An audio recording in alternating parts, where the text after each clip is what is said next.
Tá, meus amores. A gente ficou uma semana sem se encontrar, parece que faz uma vida, né? Oi, Fabi, tudo bem, querida? Parece que faz muito tempo, né?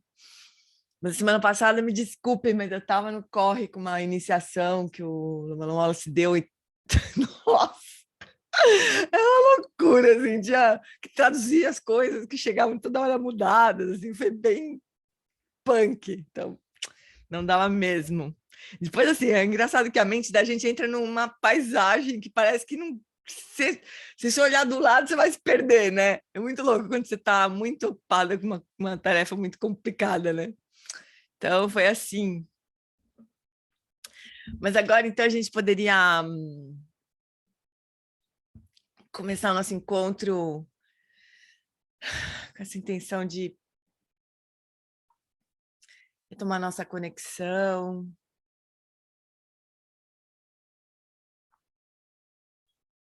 E nossa conexão entre nós e com o nosso professor aqui, que é o Norman Fischer. Que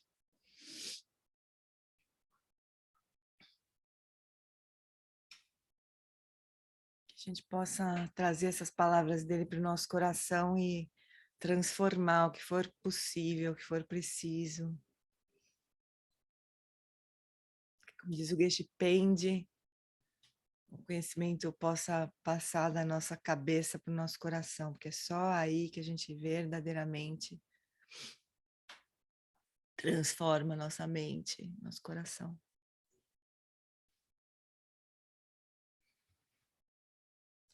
E daí deixa essa aspiração chover no seu coração, penetrar o seu coração, sem mais conceitos, só por uns instantes.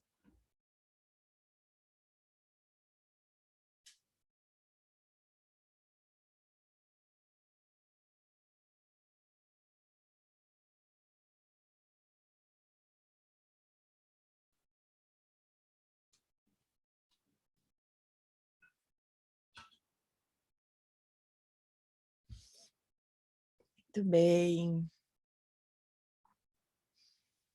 A Lara disse que tá aí, de câmera fechada, tá bom, pode ficar de câmera fechada. Quase que eu fiquei também, porque tava difícil de tirar o negócio de, como é que chama aquilo? Roupão. Pode ficar de câmera fechada, mas só um pouquinho que eu vou pegar uma blusinha, porque tá feio aqui.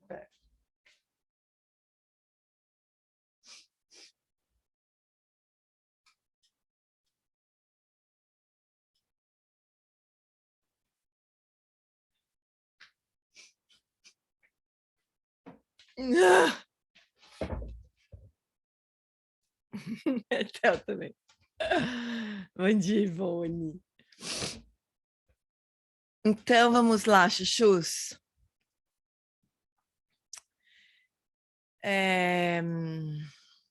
A gente está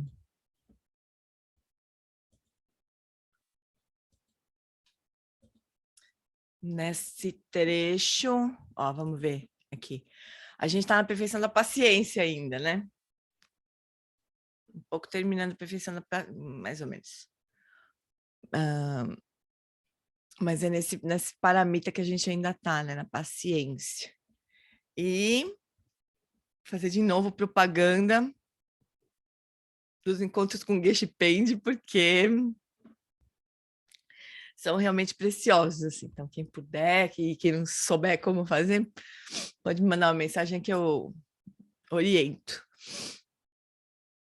Então, a gente está nesse tópico paciência com a verdade sobre a nossa vida humana. Então, nós já cobrimos as duas primeiras arenas nas quais é tradicionalmente sugerido aplicar a perfeição da paciência ao nosso sofrimento pessoal e ao nosso sofrimento interpessoal. A terceira área na qual praticamos a perfeição da paciência é em relação à difícil verdade sobre a nossa vida humana. Esse é um jeito de explicar que é... Ivone, fica no YouTube. Tudo, olha, deixa eu só rapidinho falar. Todos, quem quiser se inscrever, essas coisas não puder participar ao vivo, todos os ensinamentos do Geshe Pende ficam gravados. Eu não precisava escrever isso. Ficam gravados no canal da Tibet House Brasil.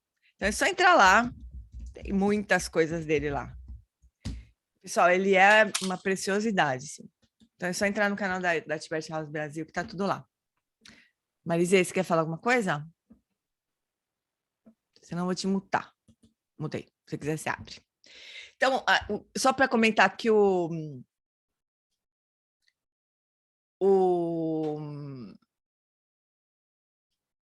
Norman Fischer, ele está apresentando os tipos de paciência de uma forma diferente, né?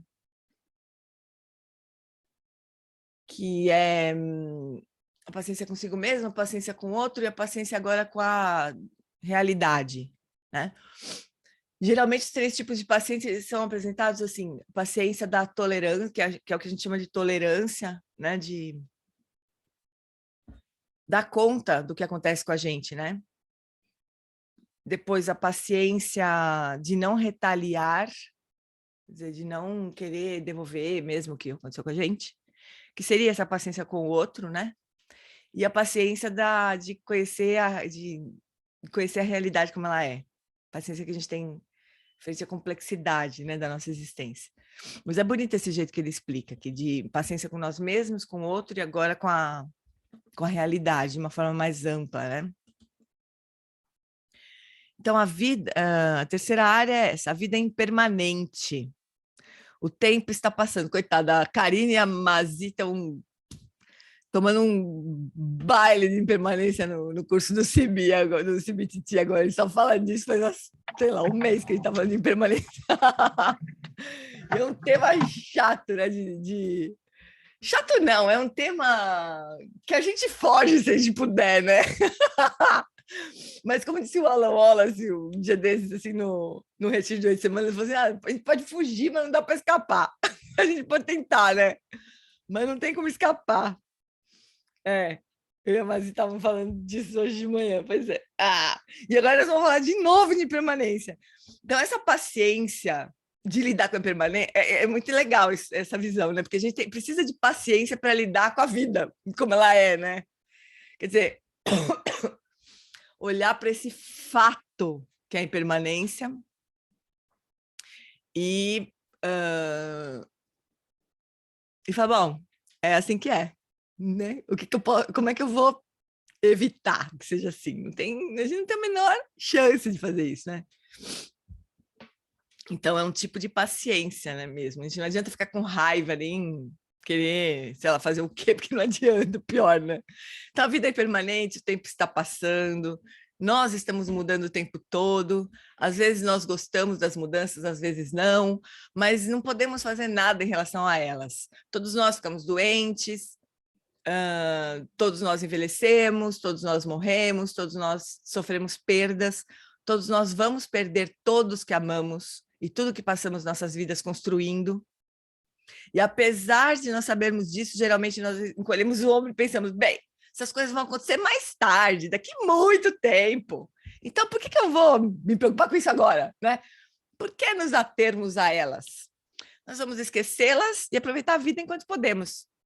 De qualquer modo, talvez não seja tão ruim, talvez de alguma forma teremos sorte e seremos poupados dos piores tipos de problemas. A gente pensa isso mesmo, né? Os praticantes, eles têm uma ideia, os praticantes budistas, eles têm uma ideia.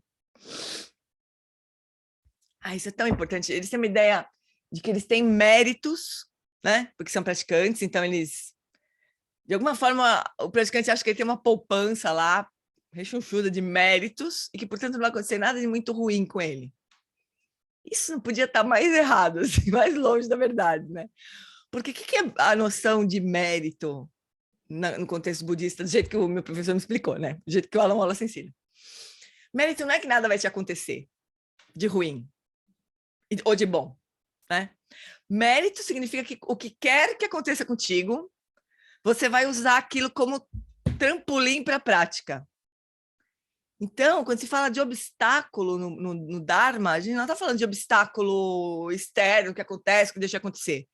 A gente está falando daquilo que impede você de praticar. Então, por exemplo, a gente pode ficar doente, que nem a gente estava fazendo um curso com um grupo sobre treinamento da mente, não lembro se tinha, acho que a Ivone estava, tinha a Carol, Algumas pessoas estavam acompanhando a net, eu acho. Não. Bom, então, a gente pode... Acho que a Carla... já não lembro mais, GT. São os grupos que formam, desformam, juntam. No fim, tá todo mundo sempre meio que junto, assim, mas, né? Não, a Carla Vidal. Bom, mas enfim, também não importa. Mas tinha uma pessoa que ficou doente durante o curso. Ficou com dengue. E ficou, assim, derrotada, assim. Ficou jogado, né, nocauteado, assim. Então, aí essa pessoa pensou assim, puxa, realmente, né? É melhor eu praticar enquanto dá, porque tem uma hora que a gente não consegue, né? Praticar, porque o negócio joga a gente nocauteia mesmo, a gente vai para a lona, né? Então, isso, na verdade, foi um tipo de um obstáculo para ele, temporário, né? Talvez, se tivesse passado mais tempo, fosse uma coisa mais crônica, tivesse encontrado um jeito, assim, de praticar com a doença, né? Mas era uma coisa assim, vai passar, daqui a pouco eu tô bem, então vou descansar, né? Também tá bom, né? Mas podem surgir obstáculos na nossa vida que até agradáveis, assim, sabe? Coisas muito legais que acontecem. Sei lá, o Lama Santen, ele falava que o maior ladrão de aluna dele, era namorado. E aconteceu comigo, bem no começo lá, quando eu comecei a frequentar o SEB, eu comecei a namorar, vixe, eu desaparecia, assim, o Lama, quando eu aparecia, eu só ia nos retiros, aí quando aparecia o Lama, dava aquela olhada pra mim, você, hein, sua danadinha, fugiu, né, com o namorado. Então, assim, às vezes coisas muito boas, se a gente tivesse um pouco de sabedoria, a gente olharia como obstáculo. Eu tinha um pouco de sabedoria na época. Eu falei, putz, eu vou me lascar, vai ser muito aqui.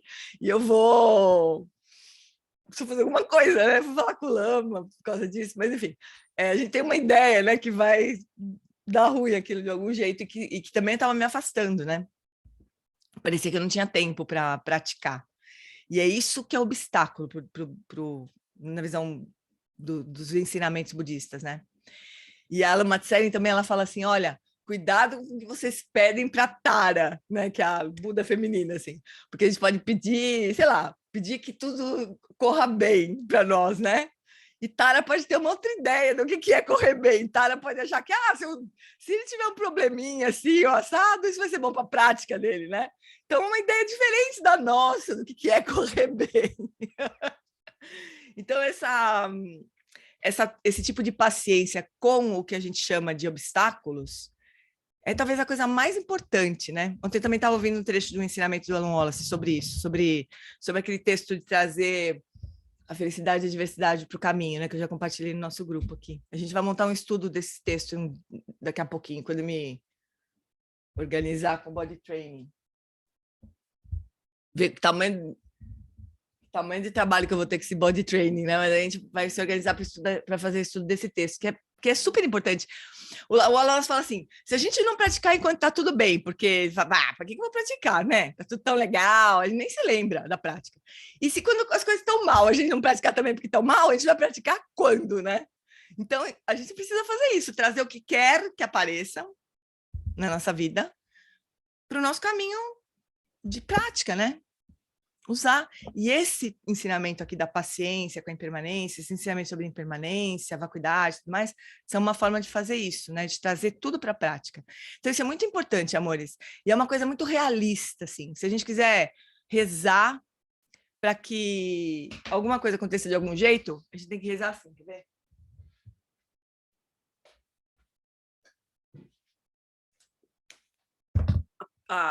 Como é que é?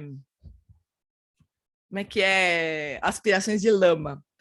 Simplesmente reze para Guru Rinpoche que todas as circunstâncias do dia a dia na sua vida surjam de tal forma que sejam mais benéficas para o seu crescimento espiritual e abrace cada dia como um contínuo fluxo de bênçãos. Isso é voto de lama para você, sabe? Isso é uma coisa muito realista. Não adianta a gente rezar para tudo dar certo. A gente tem que rezar para que tudo que... A gente tem que rezar, não, né? O que o Lama Wallace rezou para mim aqui, pelo menos, e reza para todos nós, na verdade. Mas rezar para que o que quer que aconteça sirva de apoio para o nosso caminho. Porque rezar para tudo dar certo, pessoal, é um pouco infantil, né? Um pouco irreal, né? Tudo dá certo de que ponto de vista? Do ponto de vista mundano, não vai rolar, né? Vai, uma hora as coisas vão, como disse o Norman Fischer aqui, todos os que nós amamos vão morrer, nós vamos morrer, todo mundo vai envelhecer, todo mundo sofre perda, todo mundo perde tudo que passou a vida inteira construindo, e apesar disso a gente acha que não vai ser agora, então vamos curtir enquanto dá. É mais ou menos essa visão que a gente tem. Mas, quando olhamos mais profundamente, nós reconhecemos que todo esse problema e perda não é algo que acontece mais tarde, muito tempo lá na frente. Quando estivermos muito mais velhos, no final das nossas vidas. Está acontecendo gradualmente a cada momento que passa. A cada momento estamos perdendo este momento, e este momento, e este momento, né? Cada momento já se foi, assim que aparece. Experimentar o tempo é experimentar a dor e a perda. Rebbe Nachman, não sei se é assim que fala. O grande sábio judeu disse uma vez, o mundo é uma ponte estreita, não tenha medo. Mas esse é justamente o problema, nós temos medo. Medo da perda, de falhar, medo da desgraça, da solidão, da impermanência, da morte, espreita por trás do que sentimos, experimentamos, quer saibamos ou não disso. Todas as religiões ensinam que há um jeito de superar esse medo existencial. Cada religião tem seu próprio jeito de expressar essa possibilidade, mas todos os ensinamentos religiosos em sua profundidade sugerem imaginativamente um sentido esperançoso e transcendente de que dentro e além das nossas vidas há vidas maiores, mais completas e mais reais do que as nossas capacidades humanas possam jamais compreender. No cristianismo, judaísmo e islamismo, o caminho é o de uma fé em um Deus amoroso, compassivo, justo e misericordioso. Nas religiões antigas baseadas na terra, há confiança paciente em um grande espírito conectado à terra, ao céu, à água, às plantas e aos animais. O budismo clássico reconhece a natureza vazia e ilimitada da existência em si mesma, não diferente da não existência, cuja natureza essencial é amor e compaixão. Qualquer que seja a expressão, não é uma verdade fácil de abraçar. É radicalmente humilde. Ontem a gente falou disso na aula. Reconhecer a natureza das coisas é uma espécie de humildade, realmente. Ela requer um ponto de vista completamente diferente. É preciso uma tolerância profunda e paciente para aceitar a nossa vulnerabilidade humana. Aceitar que nós morremos, que estamos à mercê do tempo e do mundo, e que a nossa visão estreita de nós mesmos não pode realmente estar certa. Que nós temos que nos expandir muito além da nossa zona de conforto. Então, ontem a gente estava falando, né, sobre como que a gente pode lidar com a paciência, com a impermanência e com o medo que dá, né? Então, tem um medo que é positivo, assim, é um medo que nos faz cuidar das coisas, que nos faz não perder tempo, que nos faz buscar algo transcendente, né? Que nos faz evitar situações de perigo, evitar situações de catástrofe financeira, de saúde, enfim, um medo que é enraizado na realidade, quer dizer, realmente isso pode acontecer e eu posso fazer algumas coisas para evitar, e muitas vezes o que nos move a fazer coisas que vão evitar um sofrimento maior, ou, né, é o medo. Então, tem uma parte do medo que é positiva, né? Mas tem uma que é pirada, é assim, é destrutiva, é deprimente, enfim, que não ajuda, né? Esse medo que não deixa a gente olhar para essa realidade, né? Como se o Geschpend fazer como um gato que esconde o cocô na areia, com a esperança de que o cocô desapareça, né? Não desaparece, ele fica ali na areia, né? A gente joga areia em cima, mas o cocô fica ali. A gente não, gato. Joga areia em cima do cocô, fica ali, né? Às vezes o medo faz a gente fazer isso, a gente não quer olhar, né, naquilo, assim. Só que não ajuda em nada isso, né? Quanto mais a gente olhar mais recursos a gente pode desenvolver para lidar com o que vier, né? Mas a gente, ao mesmo tempo, a gente precisa ter muita humildade frente à vida, né? Frente à vulnerabilidade humana, como diz o Norman Fischer aí. Quer dizer, a gente pode fazer tudo, todo o esforço do mundo para aliviar a queda, mas que nós vamos cair, nós vamos, né? E, ao mesmo tempo, assim, o que a gente pode, de fato, fazer e que vai beneficiar todo mundo, né?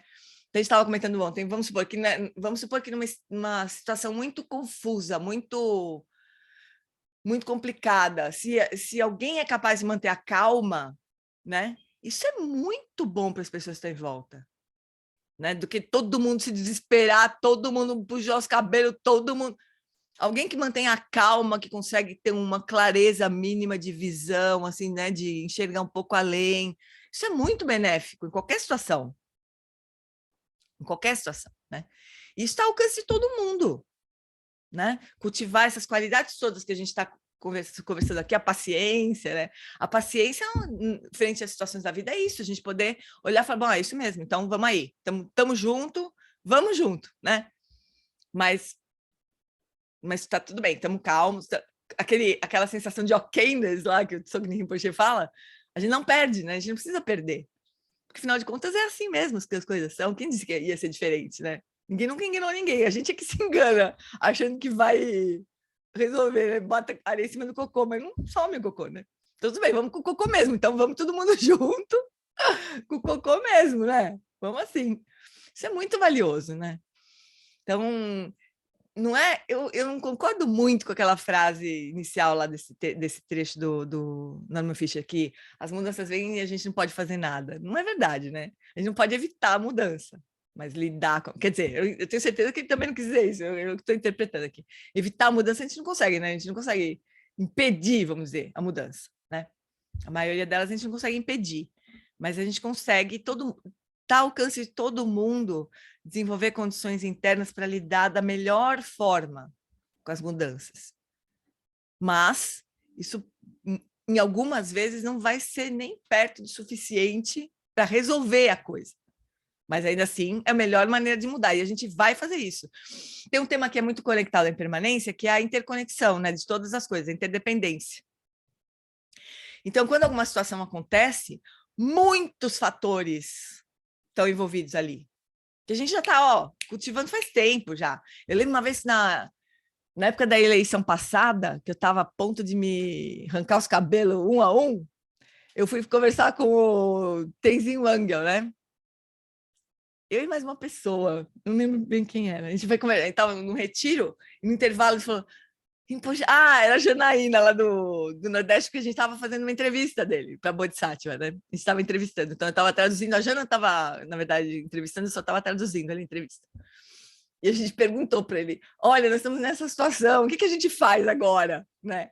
Aí ele falou o seguinte, vocês estão fazendo faz tempo. Tudo que está agora vindo à tona e tudo que está acontecendo agora foi cultivado todos os dias por todos vocês de alguma maneira, cada um de um jeito, né?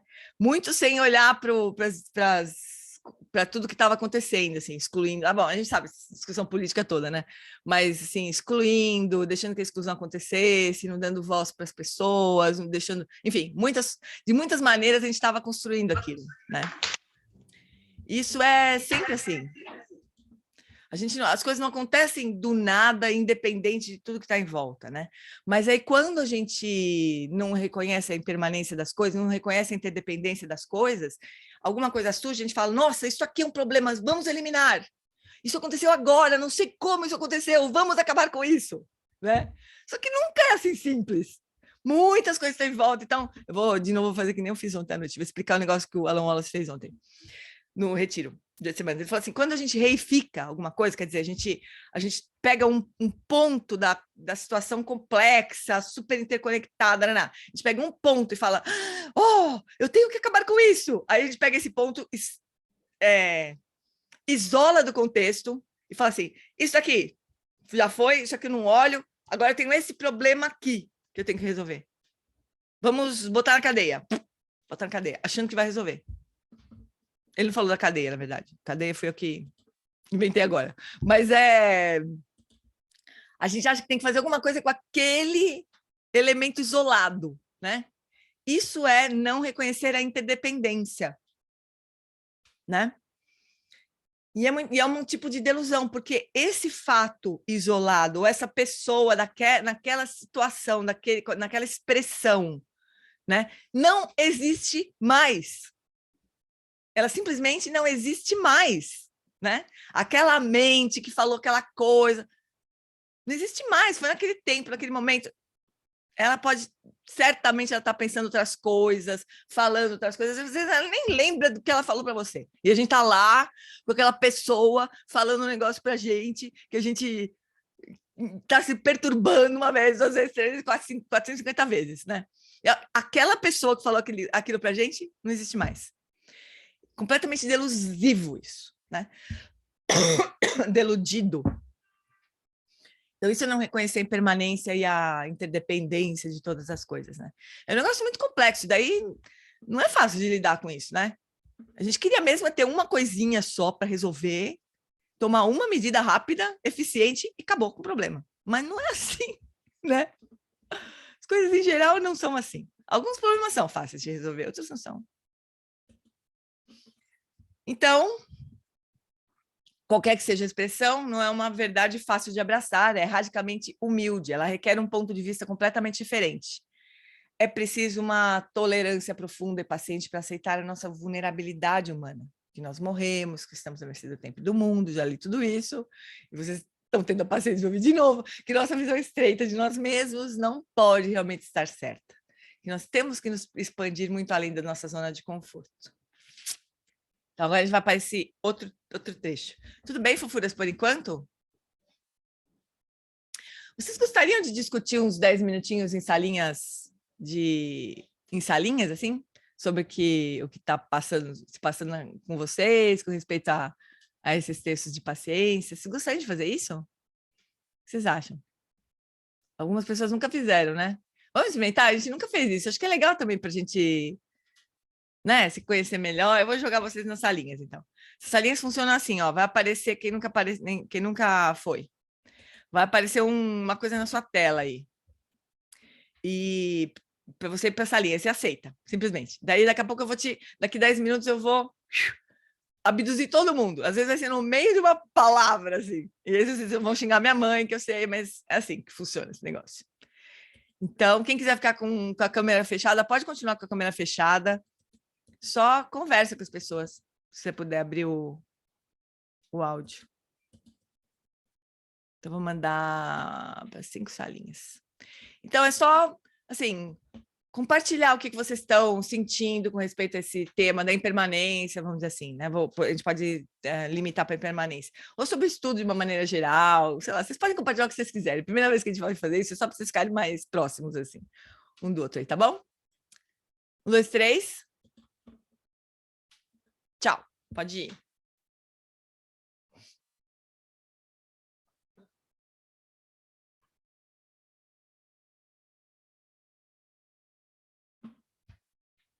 Muito bom, Jane. Mas foi ótimo. A gente vai fazer de novo. Foi legal. Mas não tem jeito, se você deixar meia hora, você acha, que pouco tempo, foi rápido demais. Não tem jeito. Mas é bom, né? É bem legal compartilhar assim, foi muito menor, porque daí todo mundo pode ter chance de falar, porque quando tá no grupão só eu falo, né? Impressionante. Mas e aí, o que vocês gostariam de ir? Tem alguma coisa que vocês gostariam de ir? Compartilhar com o grupão?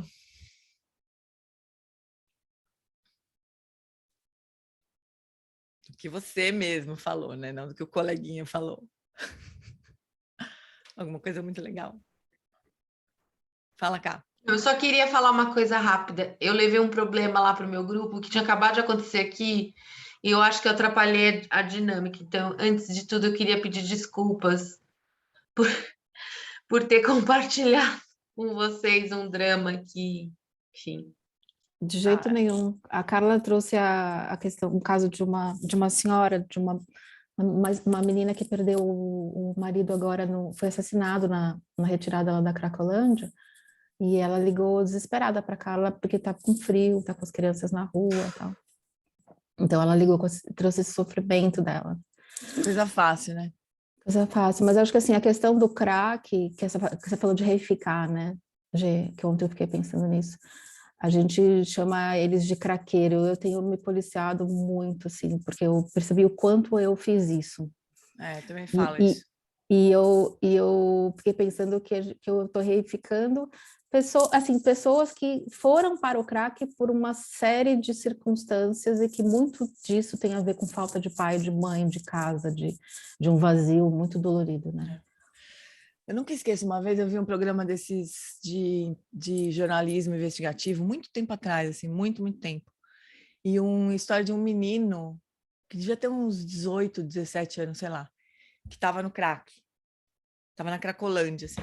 E daí o repórter entrevistando ele estava feliz da vida porque ele tinha conseguido levar os irmãos para lá, os irmãos mais novos. Porque a realidade da casa deles era tão pior do que aquilo, que o crack era uma boa coisa, assim. Era sabe, era sucesso poder tirar os irmãos daquele inferno que era a casa deles e levar para o crack para eles ficarem anestesiados lá de algum jeito.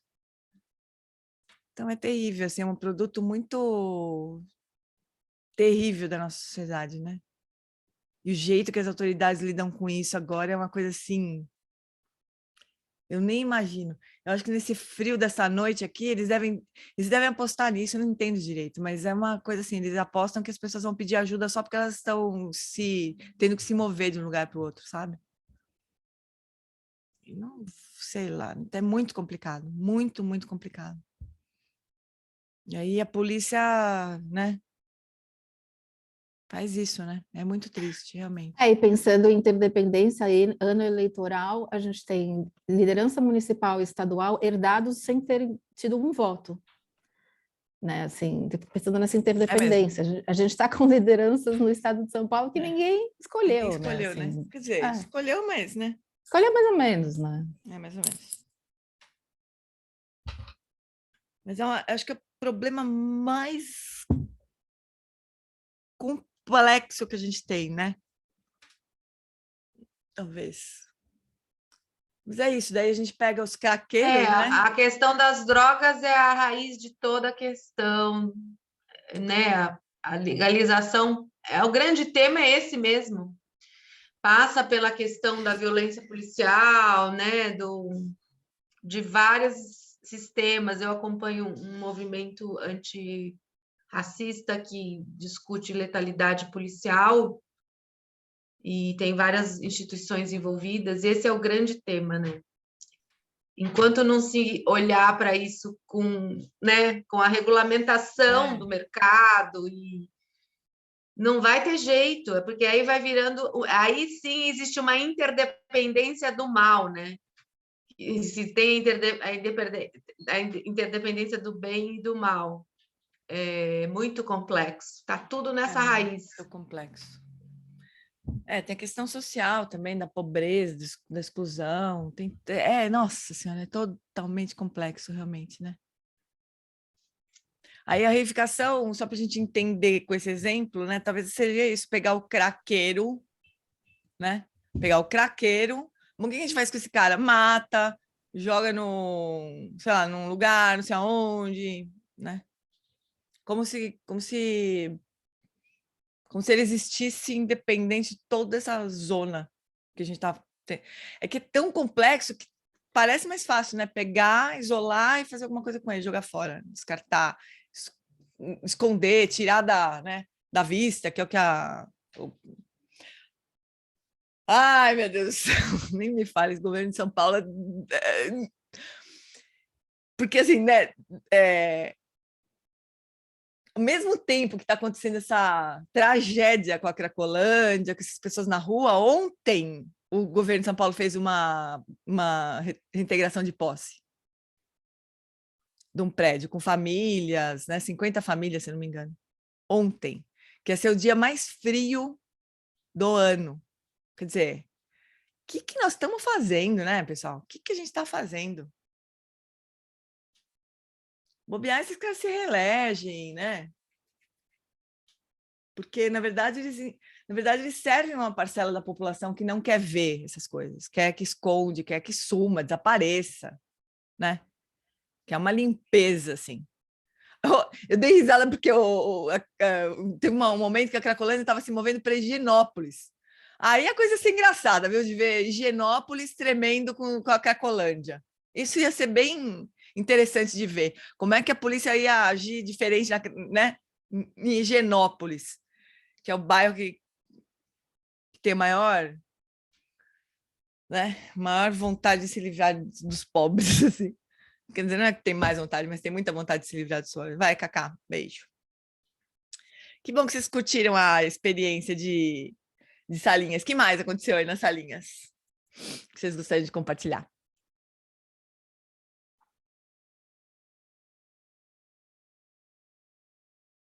Não querem compartilhar nada? Nadinha? Eu adorei.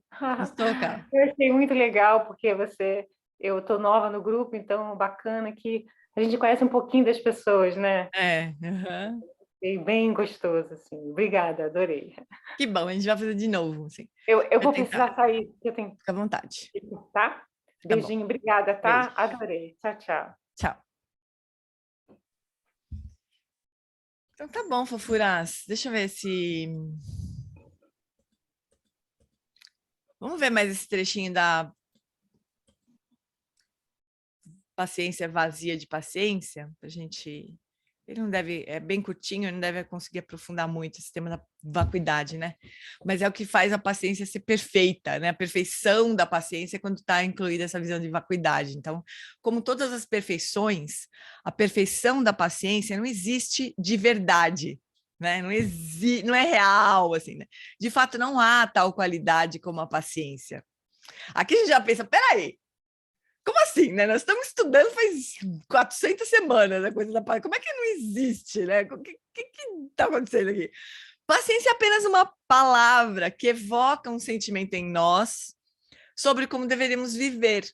Como todas as perfeições e tudo mais nesse mundo, incluindo nós mesmos, a paciência é vazia de qualquer realidade inerente e agarrável.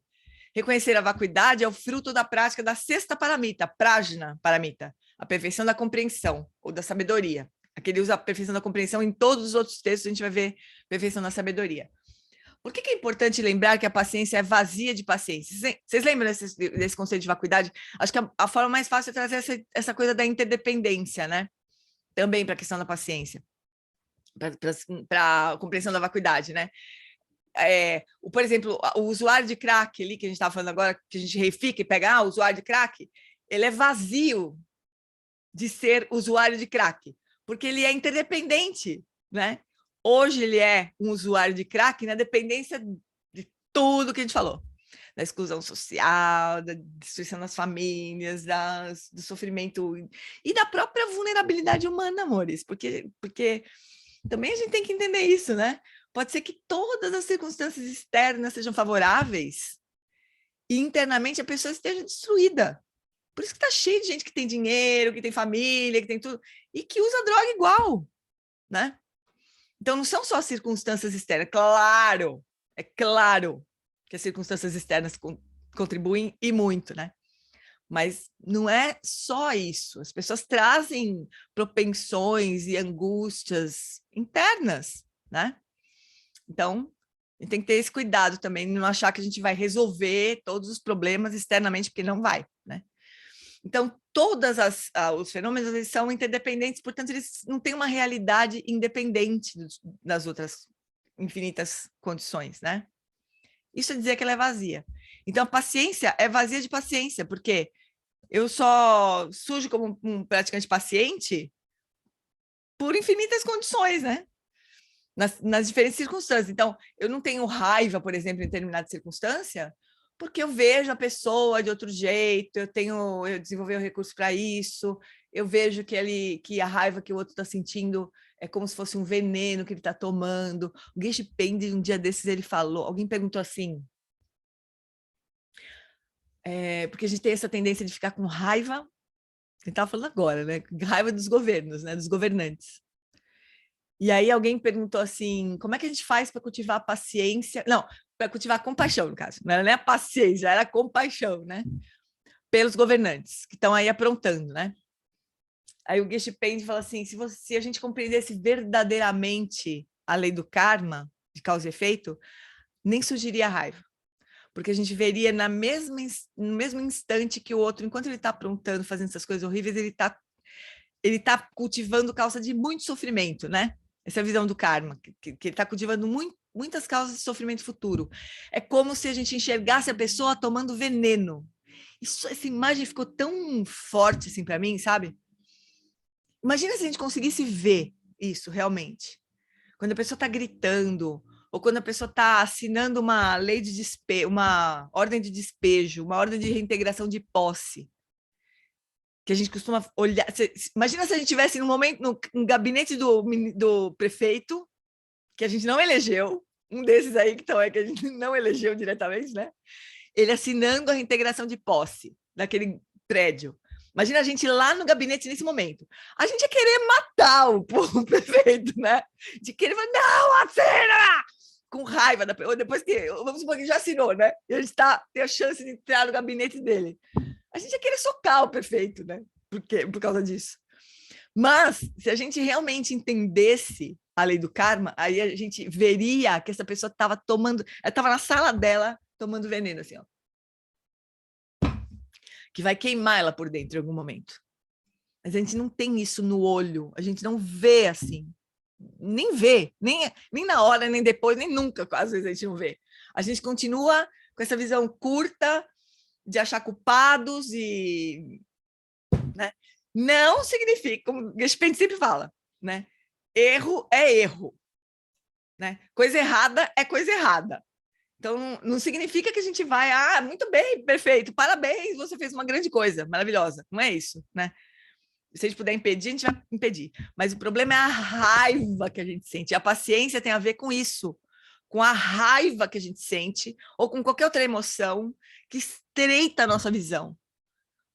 E quando ela estreita a nossa visão, a gente perde, né? A gente não encontra a saída. A gente fica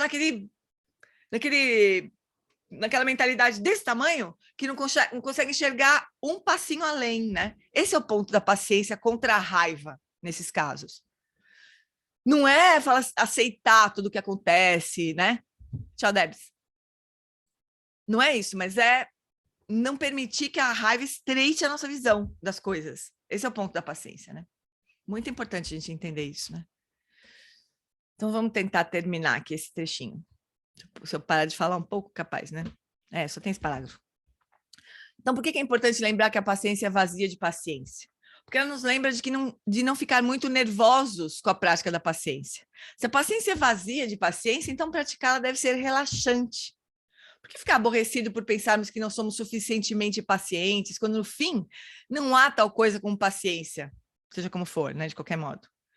Nós praticamos a paciência do melhor jeito que podemos, porque assim é agradável e seus benefícios são enormes.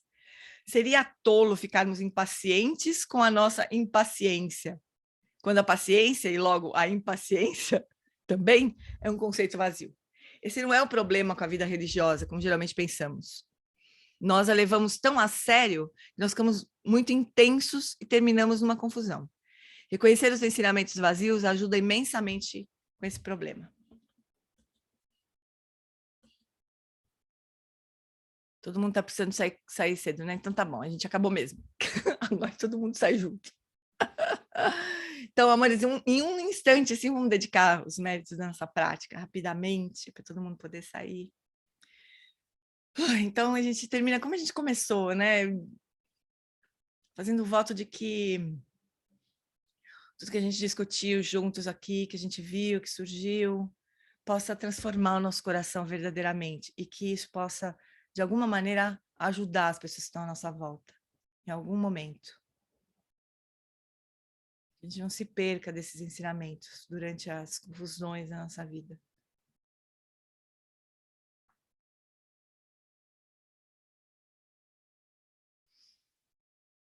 Então tá, meus amores. Então, semana que vem a gente volta e nós vamos tentar criar esses espaços para vocês se encontrarem nas salinhas, tá bom? Boa semana, amores. Coragem. Tchau, beijo. tchau. Obrigada, gente. Tchau, beijo. Tchau para todos. Obrigada. Tchau, Boa tchau. semana para todas. Boa semana. Beijo.